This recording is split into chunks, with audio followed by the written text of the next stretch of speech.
Господине Битики, неодамна со многу мака ми се чини, успеавте да ја зголемите минималната плата на 18.000 денари за значителна бројка на вработени работници, околу 80.000, ако не се лажам.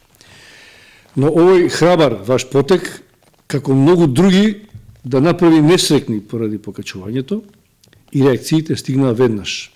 Штрајкови, протести, дебати во кои што некој генерално незадоволство.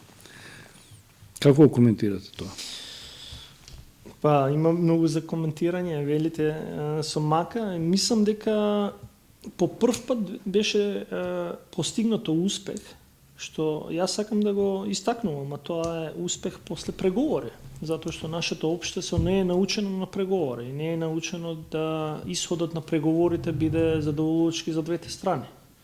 И мислам дека јас лично, но и моите колеги од власта велиме дека тоа е исчекор што го правиме како општество и тоа не треба никој да го занемари како момент.